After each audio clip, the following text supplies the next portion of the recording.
Hola, soy Sofía. Una semana después de enterrar al amor de mi vida, mi suegra entró a nuestra casa con un agente inmobiliario para vendérsela a mis espaldas. No solo me estaba quitando mi hogar, me estaba borrando de la historia de su hijo, eliminando cada rastro de mi existencia como si yo fuera un error que finalmente podía corregir. Me trataba no como a la viuda de su hijo, sino como a un mueble más que debía ser desalojado antes de que llegaran los nuevos dueños. Mi dolor no importaba, mis recuerdos no tenían valor. Para ella, yo era simplemente un obstáculo en su plan de recuperar el control total sobre el legado de Mateo, un legado del que yo, según su fría mirada, nunca había sido digna. ¿Alguna vez te han hecho sentir como si no existieras? ¿Como si tu amor no valiera nada? Antes de contarte lo que hizo con la chaqueta de cuero que le regalé a Mateo, ese último símbolo de nuestro amor, déjame un comentario diciéndome desde dónde me estás viendo y suscríbete al canal. Créeme, no querrás perderte lo que pasó cuando pensó que ya me había destruido por completo. El silencio en nuestra casa de Miami se había vuelto denso, casi sólido, desde la muerte de Mateo. Cada rincón guardaba un eco de su risa, cada objeto parecía gritar su ausencia. Yo, con solo 26 años, me sentía como una anciana atrapada en un mausoleo de recuerdos. Mi suegra, Isabela, no ayudaba. Sus visitas no eran de consuelo, sino de inspección. Sus ojos fríos recorrían cada centímetro de la casa, de mí, con una desaprobación que nunca se molestó en ocultar. Desde que Mateo me presentó, fui la intrusa, la chica de una familia modesta que, según ella, había atrapado a su hijo, heredero de una pequeña fortuna inmobiliaria. Nunca creyó en nuestro amor. Para ella, yo era una cazafortunas, y ahora que Mateo no estaba, parecía decidida a demostrar que tenía razón, sin importar cuánto dolor me causara en el proceso. Su presencia era una nube tóxica que asfixiaba el poco aire que me quedaba para respirar en medio de mi duelo. La primera señal clara de su plan llegó justo el día después del funeral. Mientras yo estaba sentada en el borde de nuestra cama, perdida en un vacío sin fin, Isabela entró en la habitación sin tocar. Se dirigió directamente a la mesita de noche de Mateo y con la precisión de un cirujano, tomó su Rolex. Era un reloj caro, una reliquia de su padre, pero para mí era el objeto que marcaba nuestro tiempo juntos, el que él miraba cada mañana antes de besarme para irse a trabajar. Esto es una reliquia familiar. Tú no sabrías apreciarlo, dijo, con una voz desprovista de toda emoción. No me miró. Sus palabras no eran para mí, sino para el aire, como si estuviera declarando un hecho universal. Se lo guardó en su bolso de diseñador y salió de la habitación, dejándome con la certeza de que esto era solo el principio. No se trataba del valor monetario del reloj, se trataba de un acto de desposesión simbólica, el primer paso para despojarme de mi identidad como la esposa de Mateo. Esa semana fue un infierno borroso. Apenas comía, apenas dormía. El mundo exterior había dejado de existir, y yo solo flotaba en un mar de recuerdos y lágrimas. Las llamadas de Isabela interrumpían mi letargo con una regularidad cruel.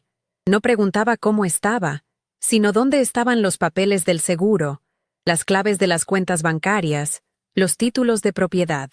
Cada pregunta era una daga que me recordaba que, para ella, la muerte de su único hijo era un asunto administrativo que debía resolverse con eficiencia. Hablaba de Mateo en términos de activos y pasivos, no de amor y pérdida. Me sentía completamente sola, como si el mundo entero se hubiera puesto de acuerdo con ella en que mi dolor era una inconveniencia. La casa, que una vez fue nuestro refugio, se sentía ahora como una prisión de lujo, con paredes que me observaban con la misma frialdad que los ojos de mi suegra. El timbre sonó exactamente una semana después del entierro.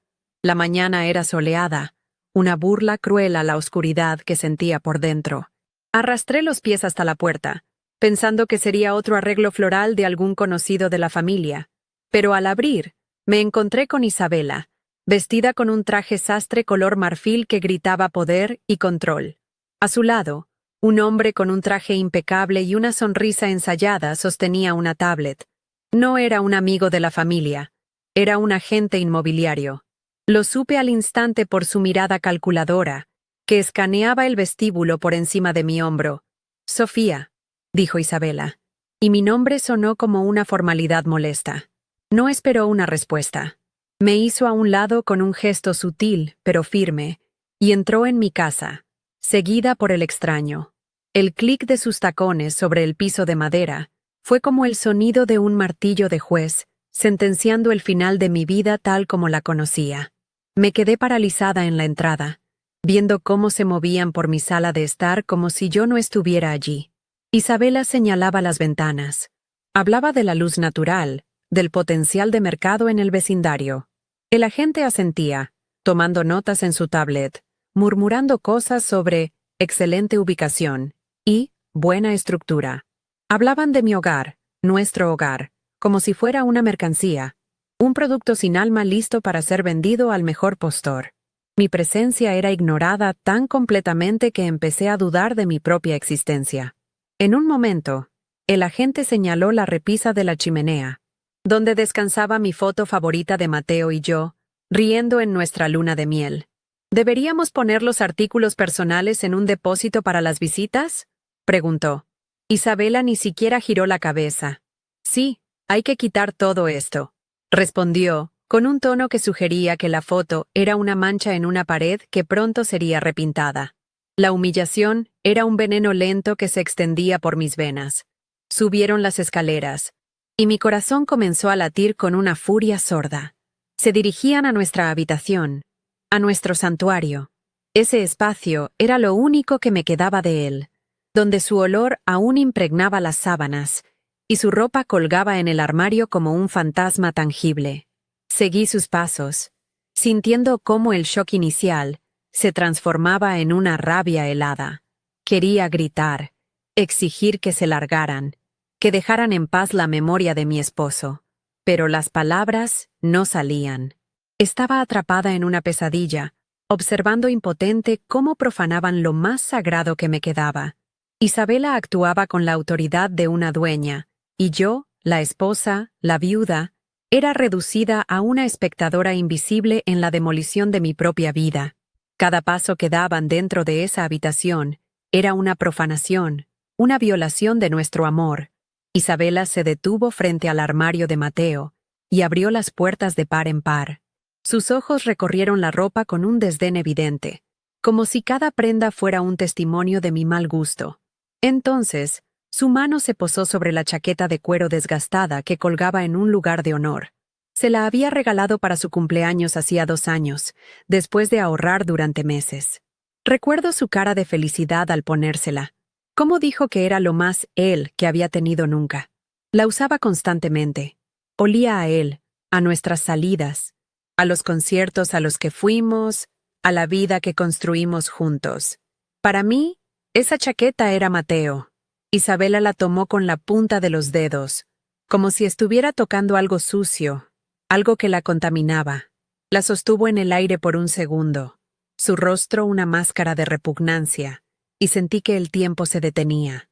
Y entonces, con un gesto deliberado y lleno de desprecio, la dejó caer al suelo. La chaqueta de cuero, nuestro símbolo, aterrizó en la alfombra con un ruido sordo que resonó en el silencio de la habitación como un disparo. Hay que deshacerse de toda esta basura, sentenció. La palabra basura me golpeó con la fuerza de una bofetada. No estaba hablando de una simple prenda de ropa, estaba hablando de mis regalos, de mis elecciones, de mi amor. Estaba declarando que todo lo que yo había aportado a la vida de su hijo era basura que debía ser barrida y olvidada.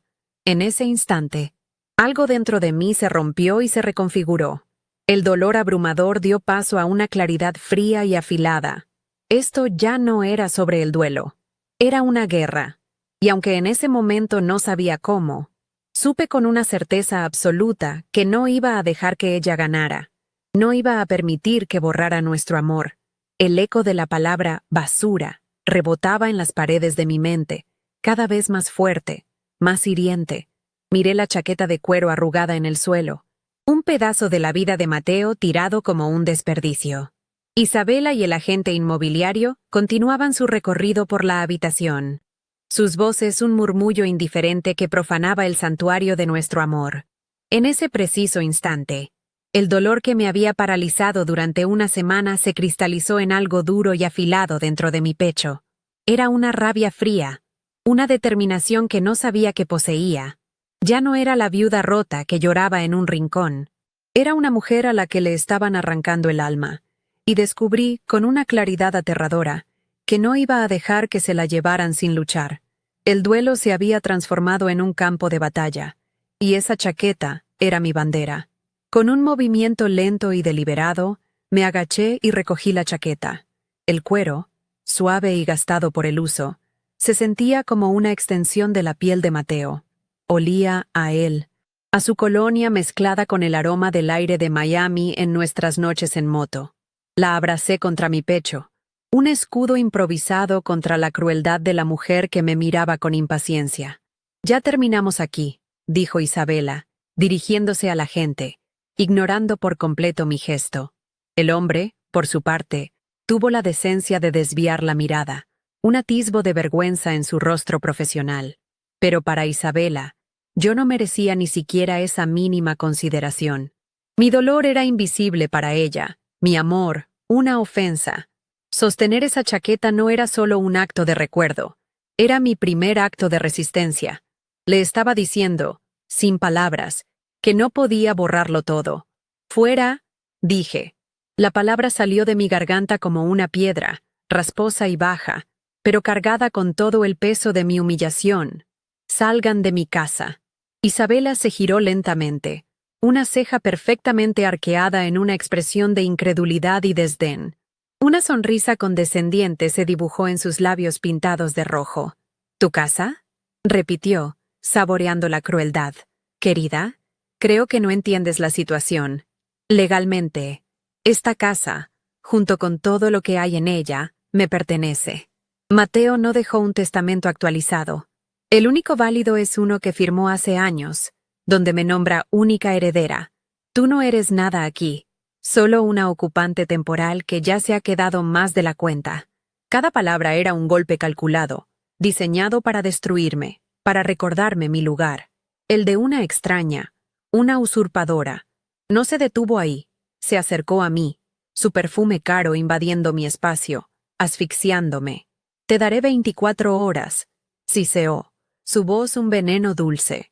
«24 horas para que recojas tus cosas personales, tus baratijas, y te vayas. Si para mañana al mediodía sigues aquí, llamaré a la policía y te sacarán por la fuerza. No me provoques, Sofía. Ya he perdido a mi hijo. No tengo paciencia para tus dramas». Se dio la vuelta y, con un gesto de la mano, guió al agente inmobiliario fuera de la habitación. El sonido de sus tacones alejándose por el pasillo era la cuenta regresiva de mi desalojo. Me quedé sola, de pie en medio de nuestra habitación, con la chaqueta de Mateo en mis brazos y una sentencia de desahucio pesando sobre mi alma. La casa ya no se sentía mía. Se había convertido en territorio enemigo. Cuando la puerta principal se cerró con un golpe seco, el silencio que quedó atrás fue diferente. Ya no era el silencio del duelo, sino el de la derrota. Caminé por la casa como un fantasma, tocando los muebles, mirando las fotos en las paredes. Cada objeto, cada rincón, estaba ahora contaminado por su amenaza. Nuestro hogar, el lugar donde habíamos soñado con formar una familia, donde cada pared guardaba el eco de nuestras risas, se había transformado en una simple propiedad, un activo a liquidar. El valor de mercado había borrado el valor de nuestros recuerdos. Me senté en el sofá donde Mateo y yo veíamos películas hasta tarde, y por primera vez desde su muerte, no lloré. Estaba vacía, hueca. La injusticia era tan grande, tan abrumadora, que había secado mis lágrimas. Decidí que no le daría la satisfacción de encontrarme derrumbada. Si solo tenía 24 horas, las usaría para salvar lo que pudiera de nuestra historia. Fui a nuestro dormitorio y saqué una vieja maleta. No empaqué ropa ni zapatos. Empecé a guardar nuestros recuerdos. El álbum de fotos de nuestra boda. Las entradas del primer concierto al que fuimos. Una colección de conchas que recogimos en la playa de Key Biscayne. En un cajón, encontré el reloj barato que le regalé en nuestro primer aniversario.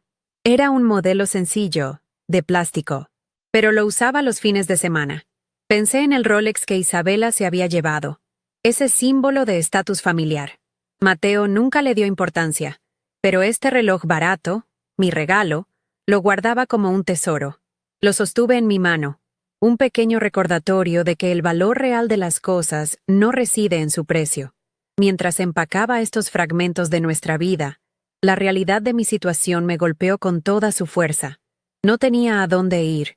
Mi familia vivía en otro estado, y apenas teníamos para subsistir. Mis amigas en Miami me ofrecían sus sofás, pero ¿por cuánto tiempo? Me sentía como una carga, una paria. Isabela no solo me estaba quitando mi casa, me estaba quitando mi estabilidad, mi futuro, mi identidad. Estaba a punto de convertirme en una mujer de 26 años, viuda y sin hogar, en una de las ciudades más caras del país. La sensación de impotencia era asfixiante. El sistema, las leyes, el dinero, todo estaba de su lado. Yo solo tenía una maleta llena de recuerdos y una chaqueta de cuero que olía a un amor que ya no existía. Justo cuando pensaba que las cosas no podían empeorar, mi teléfono sonó. Era un número desconocido. Contesté con voz temblorosa. ¿Hablo con la señora Sofía Rivas? Preguntó una voz masculina, formal e impersonal. Soy el abogado de la señora Isabela Montero. Le llamo para informarle formalmente que, según el testamento vigente de su difunto esposo, usted no figura como beneficiaria de ninguna de sus propiedades o activos. Se le ha concedido un plazo de 24 horas para desalojar la propiedad en Coral Gables. De no hacerlo, procederemos legalmente. No esperó respuesta. Colgó. La llamada fue la estocada final. Era oficial. Legal. Estaba completamente despojada. La frialdad de la ley confirmaba la crueldad de mi suegra. No había escapatoria. No podía respirar dentro de esa casa ni un segundo más. Las paredes parecían encogerse. El aire se había vuelto irrespirable. Necesitaba salir, escapar de la prisión en que se había convertido mi hogar. Agarré mi bolso. Me puse la chaqueta de cuero de Mateo sobre los hombros y salí a la calle sin rumbo fijo. El sol de Miami me cegó. El ruido de la ciudad era un estruendo ensordecedor. Caminé durante horas, sin ver realmente a dónde iba. Una autómata movida por el pánico y la desesperación. La chaqueta se sentía pesada sobre mis hombros, como el peso del mundo.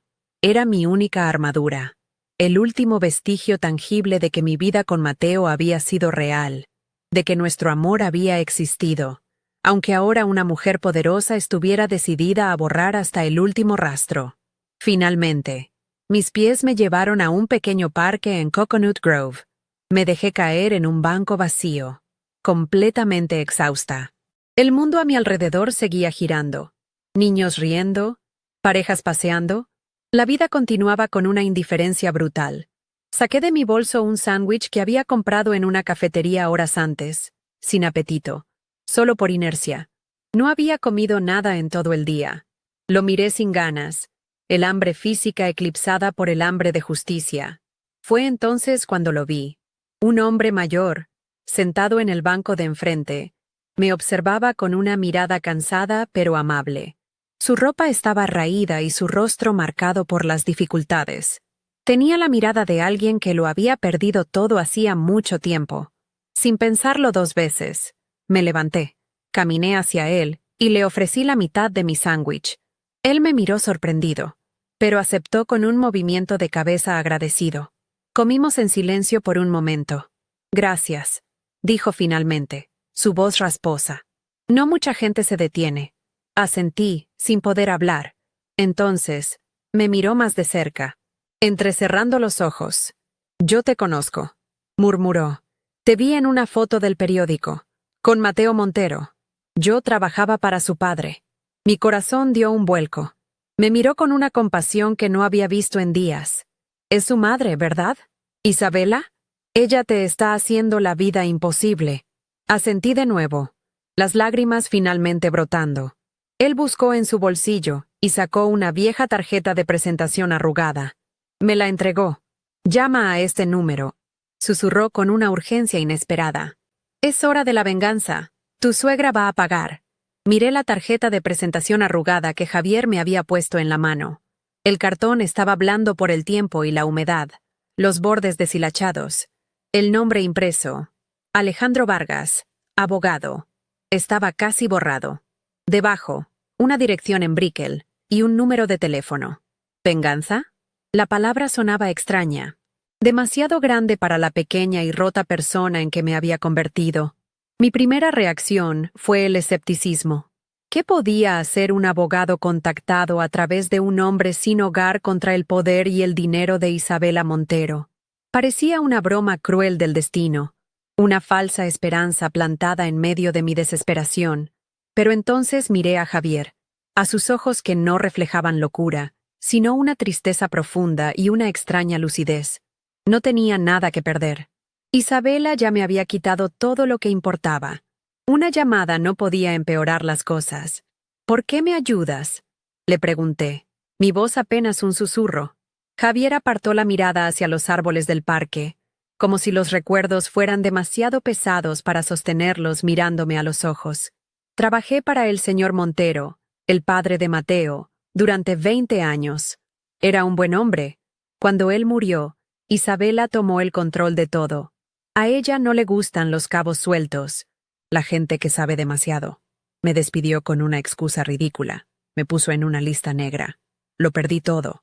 Hizo una pausa y luego me miró con una intensidad que me heló la sangre. Ella le hizo a su propio hijo lo mismo que me hizo a mí. Lo controló, lo aisló. Mateo era un buen muchacho, pero le tenía miedo. Te vi con él una vez, en un café. Se le iluminaba la cara al mirarte. Esa mujer no merece salirse con la suya. Llama a ese número. Alejandro era el único amigo en el que Mateo confiaba de verdad. Su explicación, aunque breve, tenía el peso de una verdad largamente reprimida. Me alejé unos pasos, buscando un rincón del parque con algo de privacidad. Mis dedos temblaban tanto que apenas podía marcar los números en la pantalla de mi teléfono. Cada tono de llamada era un latido de mi corazón, una mezcla de terror y una diminuta, frágil esperanza. Esperaba un contestador automático, o que nadie respondiera. Pero al tercer tono, una voz masculina, tranquila y profesional, contestó: «Despacho de abogados de Alejandro Vargas. ¿En qué puedo ayudarle?». El sonido de una oficina real, de una normalidad que yo había perdido, me descolocó por completo. Tartamudeé mi nombre. «Hola, me llamo Sofía Rivas. Sofía Montero». Un hombre llamado Javier me dio este número.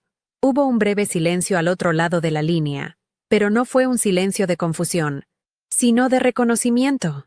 «Sofía», dijo la voz, y el tono cambió instantáneamente, volviéndose más cálido, más personal. «Por fin llamas. Te he estado esperando». Me quedé sin aliento. ¿Esperándome? ¿Cómo era posible?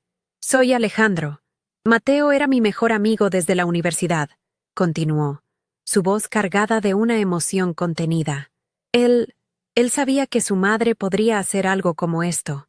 Me hizo prometer que te cuidaría si algo le pasaba. Por favor, dime dónde estás. Necesito que vengas a mi oficina ahora mismo. No hables con Isabela. No hagas nada hasta que hablemos». Las lágrimas que pensé que se me habían secado volvieron a brotar, pero esta vez no eran de dolor, sino de un alivio tan inmenso que casi me dobla las rodillas. Mateo no me había dejado sola. Había pensado en mí. Había intentado protegerme. El viaje en taxi hasta Brickell fue surrealista.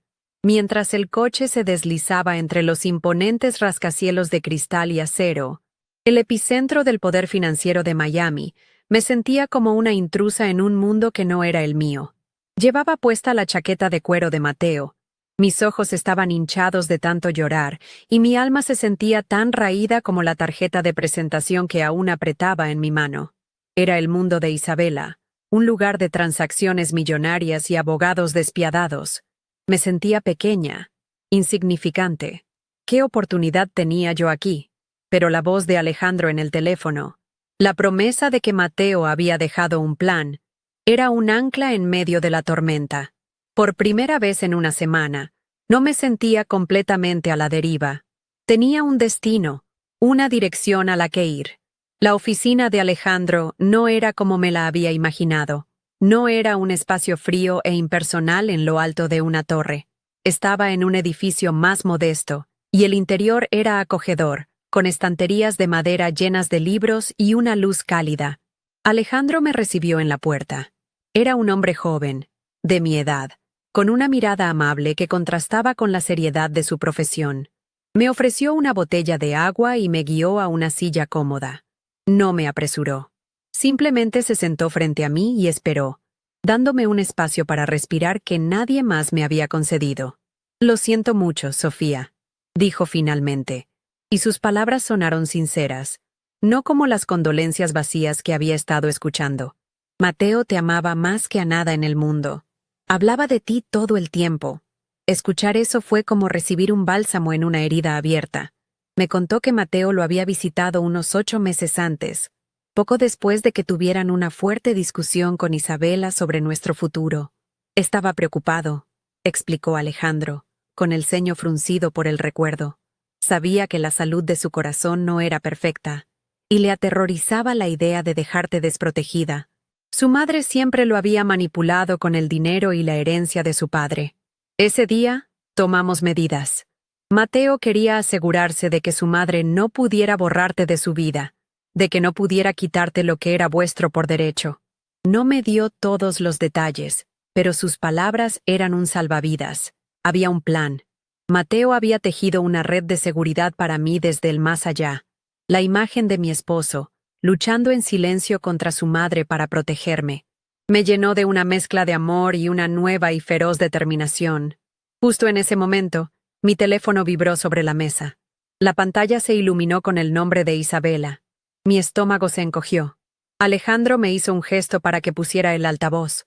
Contesté, mi voz temblorosa. «Sofía», dijo Isabela, su tono tan frío como el hielo. «Espero que no estés perdiendo el tiempo. El camión de la mudanza llegará mañana al mediodía para vaciar la casa. Si tus cosas siguen ahí, irán a la basura junto con el resto. Te lo advertí». La amenaza era tan directa, tan cruel, que me dejó sin aire. Antes de que pudiera responder, Alejandro tomó la palabra, su voz tranquila pero firme. «Señora Montero, habla a Alejandro Vargas, el abogado de Sofía. Le aconsejo que cancele ese camión. Cualquier intento de entrar en esa propiedad será considerado allanamiento. Nos veremos en los tribunales». Hubo un silencio atónito al otro lado de la línea, seguido de un clic furioso cuando Isabela colgó. El silencio en la oficina después de la llamada era eléctrico. La batalla había comenzado oficialmente. Alejandro me miró con una seriedad que no había visto antes. «Esto lo cambia todo. Tenemos que actuar rápido», dijo. «Isabela se basa en un testamento que Mateo firmó cuando tenía 19 años, mucho antes de conocerte. Ella cree que es el único que existe. No sabe lo que hicimos ese día en mi oficina.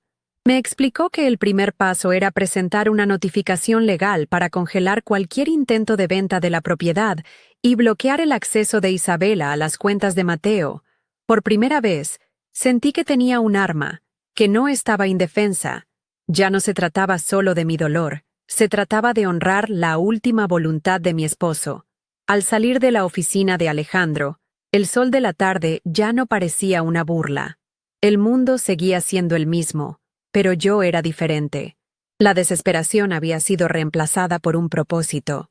Caminé por las calles de Brickell, pero ya no me sentía como una extraña.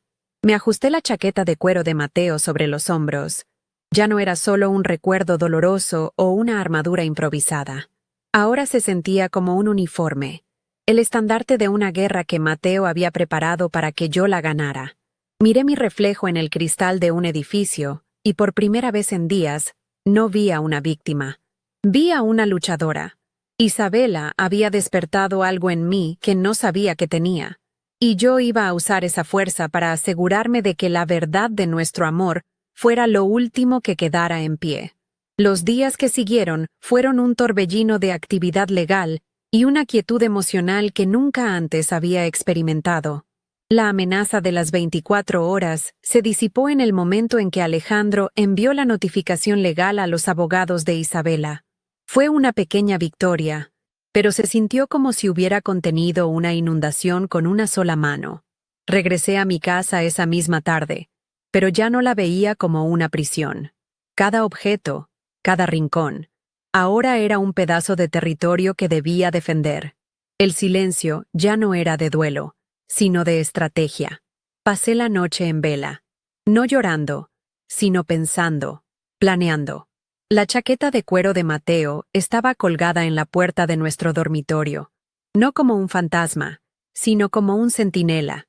Por primera vez desde su muerte, sentí que tenía el control de algo, aunque fuera solo de mi propia determinación. La guerra había comenzado, y yo estaba, por fin, armada. Al día siguiente, me reuní de nuevo con Alejandro en su despacho. Extendió una serie de documentos sobre la gran mesa de madera. Este es el testamento que Isabela tiene, dijo, señalando una copia. Firmado por Mateo a los 19 años. Es legal, pero está obsoleto. Luego, deslizó otro documento a mi lado, con una caligrafía más reciente y la firma inconfundible de Mateo en la parte inferior. Y este es el nuestro. Un testamento holográfico, redactado y firmado ante mí como testigo notariado hace 8 meses. Anula explícitamente cualquier testamento anterior. En él, Mateo te deja a ti, y solo a ti, la casa, una parte significativa de sus acciones en la empresa familiar y un fondo de seguridad. Es blindado, Sofía. Me explicó el plan. Solicitaríamos una audiencia de validación testamentaria, presentando nuestro documento. Isabela sería notificada y convocada. La confrontación era inevitable, y se llevaría a cabo en el terreno formal y frío de la ley, donde sus tácticas de intimidación emocional no tendrían ningún poder. Pero Alejandro tenía una carta más, el arma que él creía que pondría fin a todo sin una larga batalla judicial. Sacó un pequeño reproductor de audio digital de su maletín. Mateo quería que tuvieras esto, sin importar lo que pasara, dijo con voz suave. Presionó el botón de reproducir, y entonces escuché su voz, la voz de Mateo, no en un recuerdo, sino allí, real, llenando la habitación. Mi amor, Sofía, si estás escuchando esto, es porque ya no estoy, y mi madre seguramente está haciendo lo que siempre hace, intentar controlarlo todo. Se me cortó la respiración. Las lágrimas brotaron al instante. Perdóname, continuó, su voz quebrada por la emoción. Perdóname por no haber tenido la fuerza para enfrentarla mientras vivía, pero quiero que sepas, que todo el mundo sepa, que amarte fue lo único real, lo único que importaba. Esta casa es tuya. Nuestro futuro es tuyo. No dejes que te lo quite. La grabación terminó. El silencio que quedó era más profundo que cualquier palabra. Era su testamento final, no de bienes, sino de amor. Esa noche, en la soledad de nuestra casa, la voz de Mateo resonaba en mi cabeza. La grabación era a la vez un regalo y una carga. Me daba una fuerza inmensa, pero también me recordaba la batalla silenciosa que él había librado por mí. Me acerqué al armario y tomé su chaqueta de cuero. La deslicé sobre mis hombros. El peso familiar, el olor a él, ya no me traían solo tristeza, sino una sensación de propósito. Decidí en ese momento que la usaría en la reunión con Isabela. No como un disfraz, sino como una declaración. Sería una forma de llevar a Mateo conmigo a esa sala, de que él estuviera presente cuando su verdad finalmente saliera a la luz. Isabela había tirado esa chaqueta al suelo. La había llamado basura. Yo la levantaría y la usaría como mi estandarte. Un símbolo visible de que nuestro amor no podía ser desechado ni borrado. Era mi armadura, cosida con recuerdos y forrada con la última voluntad de mi esposo. La respuesta de Isabela no se hizo esperar. No fue una llamada, ni un mensaje. Fue algo mucho más cruel y calculado. Al día siguiente, intenté usar mi tarjeta de débito para comprar algo de comida y fue rechazada. Llamé al banco, confundida, y me informaron que la cuenta conjunta que compartía con Mateo había sido congelada por orden de la heredera principal, a la espera de la resolución del patrimonio. Me había cortado el acceso al único dinero que tenía. Era un movimiento de ajedrez despiadado, diseñado para asfixiarme, para dejarme sin recursos y obligarme a rendirme antes de llegar a la batalla principal. Me quedé de pie en medio del supermercado, con un cartón de leche en la mano, sintiendo una oleada de pánico frío.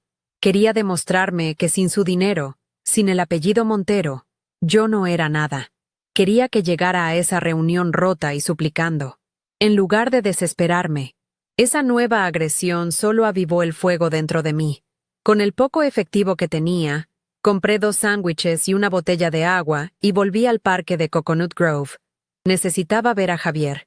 Lo encontré en el mismo banco, como si me estuviera esperando. Le ofrecí la comida y, esta vez, hablamos. Me contó historias del padre de Mateo, un hombre que, según él, era la antítesis de Isabela.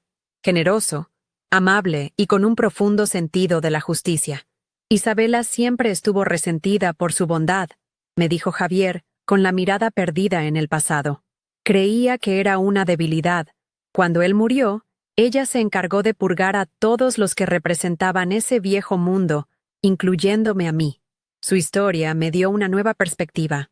Mi lucha ya no era solo personal, era una forma de honrar la memoria de 2 hombres buenos, Mateo y su padre, a los que Isabela había intentado silenciar. De vuelta en casa, mientras organizaba algunos papeles en el estudio de Mateo, abrí un cajón que no había tocado desde su muerte. Dentro, en una pequeña caja de terciopelo, no estaba el Rolex que Isabela se había llevado, sino el reloj de plástico barato que le regalé en nuestro primer aniversario. Lo recordaba perfectamente. Costó $20 y se lo di en una pizzería. Mateo se rió, me besó y se lo puso de inmediato. Verlo allí, cuidadosamente guardado en una caja, mientras el Rolex de miles de dólares había sido lo primero que su madre reclamó, me lo dijo todo. El valor para Mateo nunca estuvo en el precio, sino en el sentimiento. Tomé el pequeño reloj y lo guardé en el bolsillo de la chaqueta de cuero. Sería mi amuleto secreto, un recordatorio tangible de lo que Isabela nunca podría entender ni poseer. El amor verdadero no se puede tasar. La llamada de Alejandro llegó al atardecer. Ya está hecho, dijo. Su voz tranquila pero con un matiz de acero.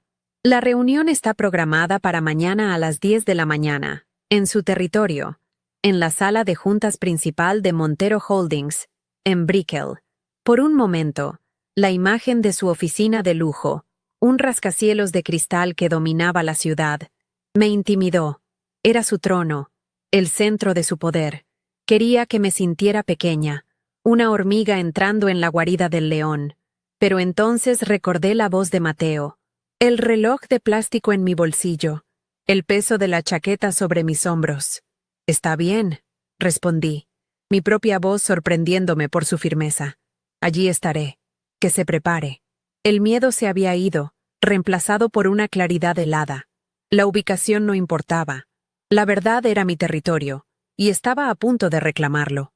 Esa última noche fue extrañamente pacífica. No hubo lágrimas ni insomnio. Caminé por la casa, no como una viuda lamentando su pérdida, sino como una guardiana preparando su fortaleza. Preparé mi atuendo para el día siguiente con un cuidado casi ceremonial. Un pantalón negro sencillo, una blusa blanca y, sobre todo, la chaqueta de cuero. La coloqué sobre una silla, lista para la batalla.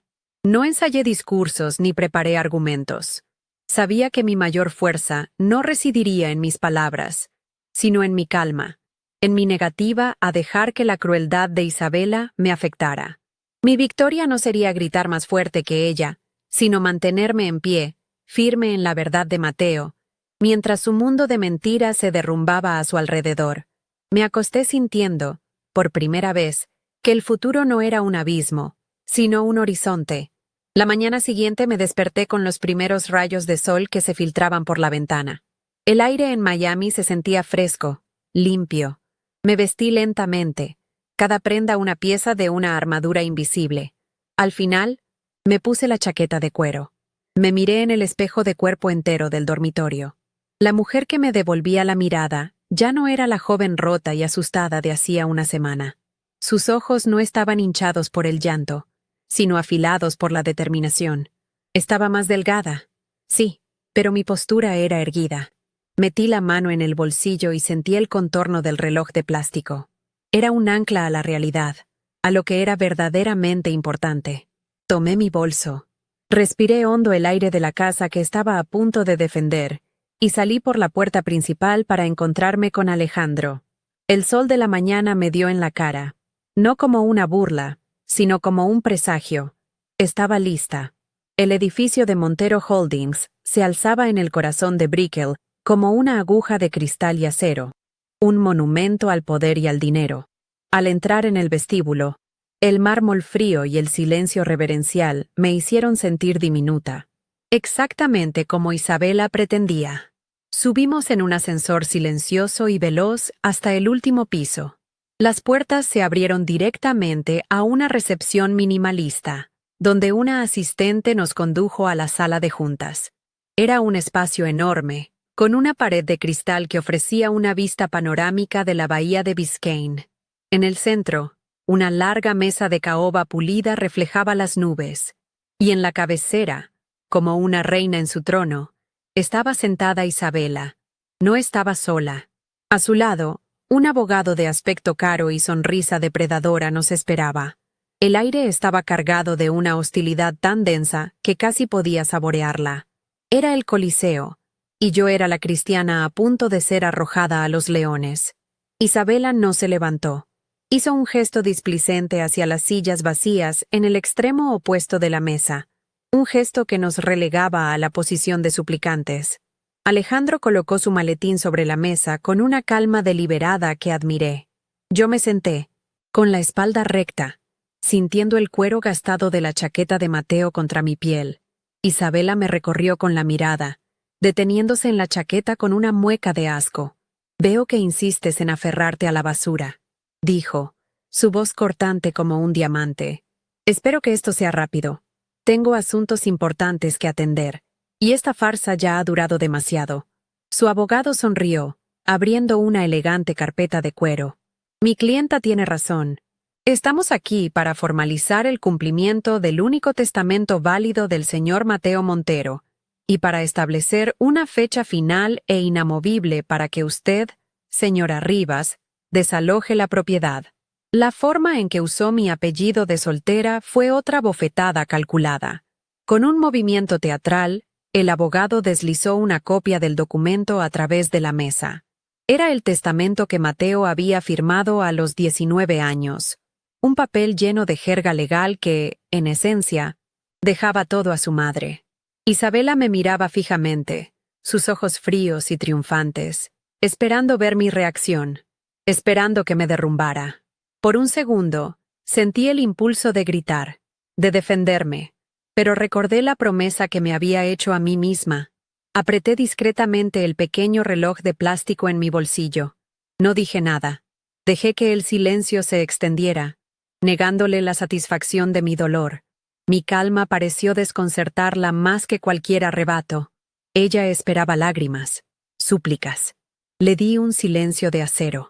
Su sonrisa vaciló por una fracción de segundo, una diminuta grieta en su fachada de control absoluto. Fue entonces cuando Alejandro habló, su voz tranquila llenando el silencio tenso de la sala. «Gracias por compartir ese documento, señor Torres», dijo, dirigiéndose al abogado de Isabela. «Ciertamente es un testamento. Desafortunadamente para su clienta, no es el último». Con un movimiento suave, sacó de su maletín otro documento. No era una copia impresa y pulcra, sino varias hojas de papel de bloc de notas, escritas a mano. La caligrafía inconfundible de Mateo. «Este es un testamento holográfico, redactado y firmado por Mateo Montero hace 8 meses. Fue debidamente notariado y atestiguado, y anula explícitamente todos los testamentos anteriores. Le sugiero que lo examine». Lo deslizó sobre la mesa. El documento se detuvo justo frente a Isabela. El color desapareció de su rostro. El silencio en la sala se volvió ensordecedor. Isabela miró el papel como si fuera una serpiente. Sus manos temblaron ligeramente cuando lo alcanzó.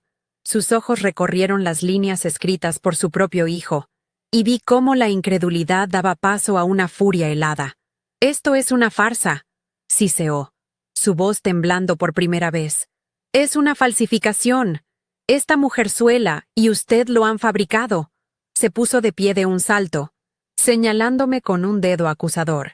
«Ella lo manipuló, lo envenenó en mi contra. Mi hijo nunca habría hecho esto». Su máscara de sofisticación se hizo añicos, revelando la cara cruda y posesiva de una mujer que había perdido el control. Su abogado intentó calmarla, pero ella lo apartó. Toda su compostura, todo su poder, se estaba desmoronando ante la prueba irrefutable de la voluntad de su hijo. Alejandro no se inmutó. «Señora Montero, el documento es completamente legal y su autenticidad será verificada sin ningún problema por un perito calígrafo. La firma del notario es válida. Las declaraciones de los testigos son sólidas.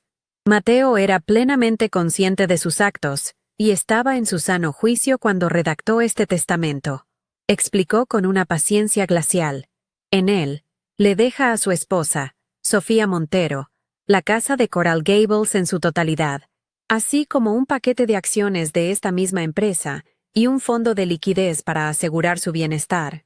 Legalmente, señora Montero, usted no tiene ningún derecho sobre la propiedad ni sobre los activos personales de su hijo». Cada palabra era un clavo en el ataúd de su arrogancia. Se quedó sin argumentos, sin poder, solo con su rabia impotente. Desesperada, recurrió a su última arma, el ataque personal, la reescritura de la historia. «Usted no lo entiende», dijo, su voz ahora un lamento venenoso, dirigido a nadie en particular. «Yo lo protegí toda su vida. Él era débil, influenciable. Ella se aprovechó de él, de su buen corazón. Él no la amaba. Era un capricho, una fase. En el fondo, él sabía que su lugar estaba conmigo, con su familia». Las palabras eran tan crueles, tan distorsionadas, que sentí una punzada de dolor, no por mí, sino por Mateo. Incluso después de muerto, su madre intentaba negarle su propia verdad, sus propios sentimientos. Estaba intentando borrar nuestro amor por última vez, no con documentos legales, sino con la pura fuerza de su veneno. Quería que la última imagen de Mateo fuera la de un hombre débil y sin voluntad. «Mateo pensó que diría algo así», dijo Alejandro en voz baja, y el tono de su voz captó la atención de todos. Abrió su maletín de nuevo y sacó el pequeño reproductor de audio digital. Lo colocó en el centro de la inmensa mesa de caoba. El pequeño objeto parecía insignificante en ese entorno de poder corporativo, pero yo sabía que contenía un poder mucho mayor que todo el dinero de Isabela. Él quería que escuchara esto, de su propia voz. Presionó el botón de reproducir.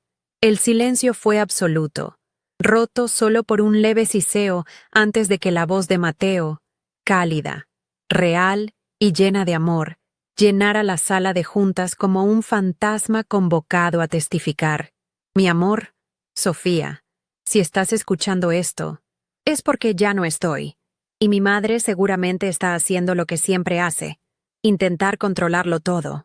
La voz de Mateo era clara, aunque cargada de una emoción que me rompió el corazón de nuevo. Isabela se quedó petrificada, sus ojos fijos en el pequeño aparato como si fuera la aparición de su hijo. «Perdóname», continuó Mateo, y su voz se quebró. «Perdóname por no haber tenido la fuerza para enfrentarla mientras vivía. Pero quiero que sepas, que todo el mundo sepa, que amarte fue lo único real, lo único que importaba. Esa casa es tuya. Nuestro futuro es tuyo. No dejes que te lo quite. Te amo, Sophie, siempre». La grabación terminó con un suave clic. El eco de sus últimas palabras, «siempre», pareció flotar en el aire, una verdad indestructible. Nadie se movió. Nadie respiró.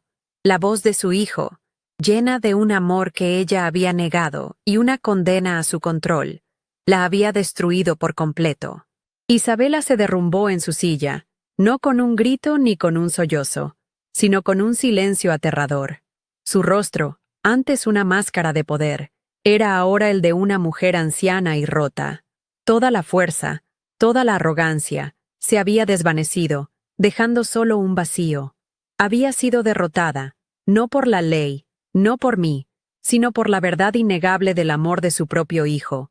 La grabación no era solo una prueba legal, era su sentencia moral. Era la prueba de que, a pesar de todo su poder, nunca había poseído lo único que realmente importaba: el corazón de Mateo. Su silencio fue su confesión y su castigo. Alejandro se levantó, recogiendo sus documentos. «Creo que hemos terminado aquí», dijo con una formalidad tranquila que sellaba la victoria. El abogado de Isabela, pálido y claramente desconcertado, solo pudo asentir. Yo me puse de pie. Mis piernas temblaban, pero me sentía más fuerte que nunca. Miré a Isabela por última vez, a la mujer que me había humillado y tratado como basura. No sentí odio, ni siquiera triunfo. Sentí una profunda y triste piedad. Ella lo había perdido todo, no por la muerte de su hijo, sino por su incapacidad para amarlo libremente. Me ajusté la chaqueta de cuero, el símbolo de ese amor que ella nunca pudo destruir. Sentí la presencia de Mateo a mi lado, sonriendo. Sin decir una palabra más, me di la vuelta y salí de esa sala fría, dejando atrás a una mujer ahogada en el silencio de su propia derrota, mientras yo caminaba de regreso hacia la luz. Al salir del ascensor, el sol de Miami me golpeó con una calidez que se sentía como una bendición. El aire de la calle, húmedo y lleno del bullicio de la ciudad, era un contraste abrumador con la atmósfera helada y estéril de la oficina de Isabela. Me sentí como si hubiera estado conteniendo la respiración durante una semana, y finalmente pudiera exhalar. Alejandro caminaba a mi lado, en silencio, dándome el espacio que necesitaba. No hubo palabras de celebración, no eran necesarias. El peso de la chaqueta de cuero de Mateo sobre mis hombros se sentía diferente ahora. Ya no era una armadura para la batalla, sino el abrazo reconfortante de una victoria silenciosa. Miré hacia el cielo azul, un azul tan intenso como la tristeza que había sentido, y por primera vez, no vi un vacío, sino una promesa de paz. La guerra había terminado, y yo seguía de pie. Los trámites legales se resolvieron con una rapidez sorprendente. Los abogados de Isabela no presentaron ninguna objeción. La evidencia era irrefutable, y la grabación de voz había sido un golpe moral del que no podían recuperarse. En menos de un mes, el testamento de Mateo fue validado por el tribunal. El título de la casa fue transferido oficialmente a mi nombre, y las cuentas bancarias fueron descongeladas y puestas bajo mi control exclusivo. Alejandro se encargó de la transferencia de las acciones de Montero Holdings, explicándome con paciencia cómo gestionar ese nuevo patrimonio. No era una fortuna abrumadora, pero era más de lo que jamás había imaginado. Una red de seguridad que Mateo había tejido meticulosamente para mí. La ironía era palpable. El dinero que Isabela había usado como arma para controlarlo a él y para intentar destruirme a mí, ahora me garantizaba una independencia total de ella y de su mundo para siempre. La primera vez que entré en mi casa sabiendo que era irrevocablemente mía, el silencio me recibió de una manera nueva. Ya no era el silencio de la pérdida, sino el de la serenidad. Caminé por cada habitación, tocando los muebles, mirando las fotografías, y sentí que el espíritu de Mateo estaba allí, no como un fantasma triste, sino como una presencia pacífica. Fui a nuestro dormitorio y tomé la chaqueta de cuero de la silla donde la había dejado. La doblé con cuidado, con una ternura casi reverencial. Junto a ella, coloqué el pequeño reloj de plástico que había encontrado en su cajón. Los guardé juntos en una caja de cedro que él usaba para sus cosas importantes. Ya no necesitaba usarlos como armadura. Su batalla había terminado, y la mía también. Ahora eran reliquias sagradas de un amor que había demostrado ser más fuerte que la muerte y la malicia. Nunca más volví a saber de Isabela directamente. Alejandro me informó semanas después que ella había renunciado a su puesto en la junta directiva de Montero Holdings y había vendido una parte considerable de sus acciones. Se retiró de la vida social de Miami, desapareciendo en la privacidad de su fortuna. No hubo disculpas, ni más amenazas, solo un silencio absoluto. Su castigo no fue la pérdida de dinero, pues todavía le sobraba, sino la pérdida total de control y la humillación pública de haber sido derrotada por la verdad de su propio hijo. Para una mujer cuya identidad se basaba en el poder y la apariencia, que todos supieran que Mateo la había eludido para proteger a la mujer que amaba, fue una sentencia definitiva. Su legado ya no era el de una matriarca poderosa, sino el de una madre que no fue amada de la misma manera en que intentó poseer. Un par de meses después, cuando las aguas se calmaron, busqué a Javier. Lo encontré en el mismo parque, sentado en el mismo banco, como una constante silenciosa en el cambiante paisaje de mi vida. Esta vez, no le llevé solo un sándwich, me senté con él y le pedí que me contara su historia. Escuché durante horas sobre sus años trabajando para el padre de Mateo, sobre la bondad de un hombre que Isabela había eclipsado. Con la ayuda de Alejandro, encontré un programa que ofrecía vivienda y apoyo a personas en su situación. Le ofrecí mi ayuda, no como caridad, sino como el pago de una deuda que nunca podría saldar del todo. Él aceptó con una dignidad tranquila que me conmovió profundamente. Nuestra breve conexión, nacida de la desesperación y un acto de bondad, había cerrado un círculo de justicia que abarcaba décadas. La casa comenzó a transformarse lentamente. Pinté las paredes de la sala de un color crema más cálido, llené el porche de plantas con flores y cambié las cortinas pesadas por unas más ligeras que dejaban entrar la luz del sol. No estaba borrando a Mateo, estaba construyendo sobre los cimientos que él me había dejado. Cada cambio era un paso hacia mi propio futuro, un futuro que él había querido desesperadamente para mí. A veces, mientras regaba las plantas, sentía su presencia a mi lado, sonriendo, aprobando. La casa ya no era un santuario de dolor, sino un hogar vivo, un lugar donde su memoria podía coexistir con mi nueva vida. Se convirtió en un testimonio de que el amor no termina con la muerte, sino que evoluciona y nos da la fuerza para seguir adelante. Mi relación con Alejandro se consolidó en una amistad genuina y discreta. Habiendo sido el guardián de los secretos de Mateo, se convirtió en un confidente invaluable para mí. Nunca hubo nada más que un profundo respeto y un vínculo forjado en una circunstancia extraordinaria. Él fue el puente entre mi pasado con Mateo y mi futuro incierto, un recordatorio constante de la lealtad y el bien que existen en el mundo. Su papel en mi vida fue el de un ejecutor de voluntades, no solo legales, sino emocionales. Y por eso siempre le estaré agradecida. Él me ayudó a entender que Mateo no me había dejado sola, sino que me había rodeado de la protección de las personas en las que realmente confiaba. Han pasado casi un año.